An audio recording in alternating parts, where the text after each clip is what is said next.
भूतिया हवेली का रहस्य। गांव के बाहर एक पुरानी और वीरान हवेली थी जिसे लोग भूतिया हवेली कहते थे। कहते हैं कि वहां जो भी रात बिताने जाता वह वापस नहीं लौटता। उस हवेली के बारे में कई डरावनी कहानियां मशहूर थीं।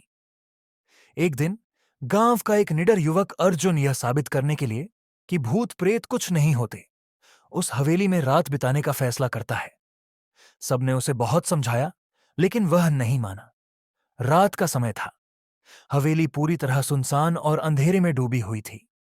अर्जुन ने अपने साथ एक मशाल और एक दियासलाई रख ली।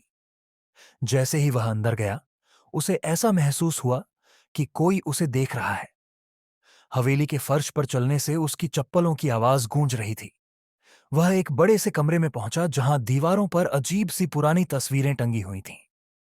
अचानक हवा का झोंका आया और दरवाजा जोर से बंद हो गया। अर्जुन ने अपने दिल को काबू में रखा और मशाल जला ली। तभी उसे लगा कि कमरे के कोने में कोई खड़ा है। कौन है वहां? अर्जुन ने कांपती आवाज में पूछा। कोई जवाब नहीं आया, लेकिन धीरे धीरे वह साया उसकी ओर बढ़ने लगा। अर्जुन ने देखा कि वह साया एक अधजला आदमी का था, जिसकी आंखें लाल और भयानक थीं। साया अर्जुन से बोला, तुम यहां क्यों आए हो? यह जगह तुम्हारे लिए नहीं है। अर्जुन ने डरते हुए पूछा, तुम कौन हो? साया बोला, मैं इसी हवेली का मालिक हूं। मैंने यहां गलत तरीके से दौलत कमाई थी और मेरे अपने ही साथियों ने मुझे मारकर यहां दफना दिया। मेरी आत्मा अब तक इस हवेली में फंसी हुई है।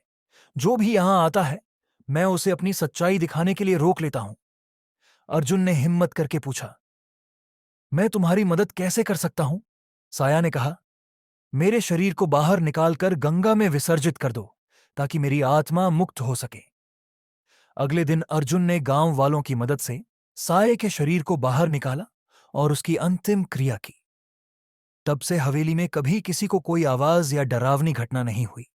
लेकिन अर्जुन ने सीखा कि हर डर के पीछे एक कहानी होती है और कभी-कभी भूत भी मदद की तलाश में होते हैं।